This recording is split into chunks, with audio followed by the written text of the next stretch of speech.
Shalom, selamat pagi dan salam sejahtera bagi saudaraku yang dikasihi Tuhan. Salam jumpa kembali bersama saya Pendeta Romauli Sihaan. Apa kabar saudara? Semoga baik ya, dan tetaplah penuh semangat pengharapan di dalam Tuhan kita. Sebelum kita melanjutkan aktivitas, mari kita mempersiapkan hati dan meluangkan waktu kita untuk mendengar dan merenungkan firman Tuhan. Karena memang hanya firman Tuhanlah sumber kekuatan, sumber penghiburan, dan juga sumber pengetahuan bagi kita untuk mengerti setiap rencana Tuhan di dalam kehidupan.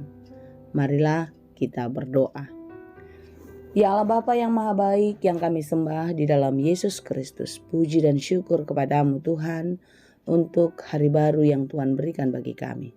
Terima kasih Tuhan, kami percaya sebagaimana hari-hari yang telah kami lewati, hari ini dan hari-hari kami ke depan nanti pun Engkau akan selalu menyertai. Karena itu kami mau menyerahkan seluruh kehidupan kami ke dalam tangan Tuhan. Biarlah Tuhan yang menuntun dan mengajar kami untuk dapat menjalani hari-hari kami dengan baik sesuai dengan kehendak-Mu. Oleh sebab itu Tuhan, kami mau belajar di dalam firman-Mu. Firman-Mu lah yang selalu memberikan pengetahuan bagi kami untuk dapat mengerti apa yang kami hadapi dan yang sedang kami jalani. Karena itu berfirmanlah Engkau ya Tuhan, sebab kami telah siap mendengar. Kasih karunia dan damai sejahtera dari Allah Bapa Tuhan kita dan dari anaknya Tuhan Yesus Kristus dan Roh Kudus menyertai saudara sekalian. Amin. Firman Tuhan untuk kita pada hari ini yang ditetapkan menurut Almanak HKBP Rabu 8 Januari 2025 tertulis dalam kitab Lukas 1 ayat 67 sampai 68. Dalam bahasa Batak dan bahasa Indonesia demikianlah dikatakan. Gok todi parbadiama si Sakarias amanai. Gabe manurirangima. Pinujima Tuhani debatani Israel. Ala ditopot bangsona jala dipatupa haluaonna. Dan Zakaria ayahnya penuh dengan Roh Kudus, lalu bernubuat katanya, terpujilah Tuhan Allah Israel, sebab ia melawat umatnya dan membawa kelepasan baginya. Demikianlah pembacaan firman Tuhan. Saudaraku yang dikasihi Tuhan, kita mengetahui kisah hidup Zakaria dan Elisabet. Mereka tidak muda lagi. Mereka tidak kuat seperti bagaimana seorang yang masih muda. Dan Elisabet pun sudah sangat tidak mungkin untuk bisa mengandung dan melahirkan seorang anak. Tetapi memang sungguh luar biasa. Bagi Tuhan tidak ada yang mustahil. Elisabet adalah kerabat Maria yang juga mendapatkan mujizat Allah. Karena apa? Karena bagi Tuhan tidak ada mustahil. Bagi Tuhan tidak ada yang mustahil. Elisabet yang sudah tua dikenankan Tuhan untuk mengandung seorang anak yang kelak akan dinamakan Yohanes. Pada waktu itu Zakaria, suami Elisabet, tidak percaya sehingga ia bisu. Dan ketika mujizat Tuhan, kemustahilan menurut manusia terjadi atas hidup manusia itu, dan itu terjadi pada Elisabet, maka Zakaria melihat betapa Allah sungguh luar biasa. Dan ketika dia melihat dan percaya, maka ia boleh berbicara lagi. Saudara-saudara, ketika Zakaria menyaksikan kuasa Allah, kuasa Roh Kudus terjadi atas hidupnya, atas keluarganya, melalui istrinya Elisabet, maka ia memuji dan memuliakan Tuhan. Inilah yang disampaikan di dalam renungan kita pada hari ini. Ketika Zakaria menerima apa yang dikerjakan Tuhan, hidupnya dipenuhi roh sehingga ia sanggup memuji Tuhan di dalam segala hal. Saudara-saudara yang dikasihi Tuhan, jika kita merenungkan kembali apa yang terjadi di dalam kehidupan kita, banyak sekali peristiwa yang sudah dikerjakan Tuhan, bukan?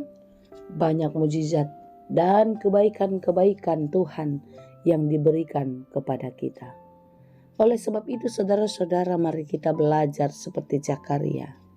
Kita akan memuji Tuhan dan mengangkat kemuliaan bagi Tuhan atas segala pekerjaan-pekerjaannya yang diberikan, yang dilakukan dalam kehidupan kita. Marilah kita mengingat kebaikan-kebaikan Tuhan setiap hari. Hari demi hari, minggu lepas minggu, bulan bahkan tahun demi tahun. Boleh kita lewati, itu semua karena kebaikan Tuhan. Percayalah saudara, jika hari ini seolah-olah hidup kita tidak mungkin untuk kita hadapi, untuk kita jalani dengan penuh sukacita. Ingatlah, bagi Tuhan tidak ada yang mustahil. Jangan pernah membiarkan dirimu dipenuhi oleh kekhawatiran, dipenuhi oleh hal-hal yang tidak mungkin. Tapi penuhilah hatimu dengan rasa syukur, dengan terbuka melihat mukjizat Tuhan pasti juga akan terjadi dalam hidupmu. Amin. Jika engkau sedang bergumul, jika engkau sedang menghadapi kesulitan, jangan pernah meragukan kebaikan Tuhan. Tetaplah percaya, tetaplah yakini Dia sedang memeliharamu, Dia sedang merendamu, Dia sedang membentukmu menjadi pribadi yang kuat. Sehingga ketika saatnya engkau mendapatkan berkat dari Tuhan, engkau mendapatkan jawaban atas segala persoalan kehidupanmu, engkau melihat itu bukanlah hasil usahamu, itu bukanlah karena kekuatan dan kepintaranmu, tetapi semua itu adalah karena kebaikan Tuhan.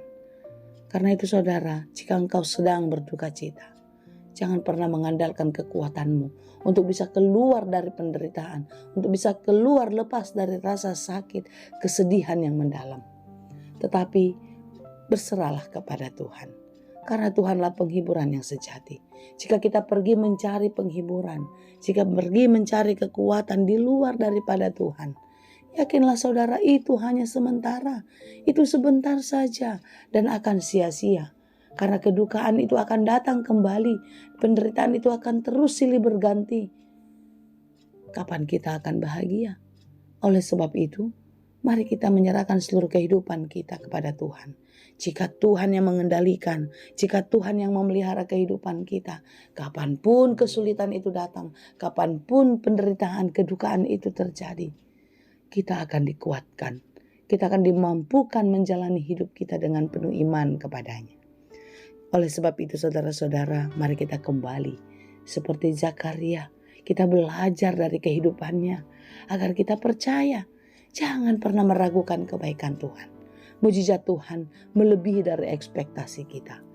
Mukjizat Tuhan terjadi tidak hanya pada zaman Yesus Kristus masih ada saja, tetapi ketika Dia telah naik ke surga dan penyertaannya dinyatakan di dalam Roh Kudus dalam kehidupan kita hari ini, pun itu terjadi saudara.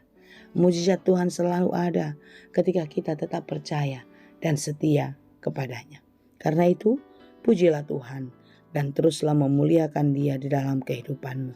Karena Dia akan melawat kehidupanmu, karena Dia akan membawa kelepasan dan keselamatan yang kekal bagi seluruh umat manusia, saudara dan saya yang masih tetap setia dan percaya kepadanya. Tuhan Yesus memberkati kita. Amin. Terima kasih Tuhan untuk firman-Mu hari ini.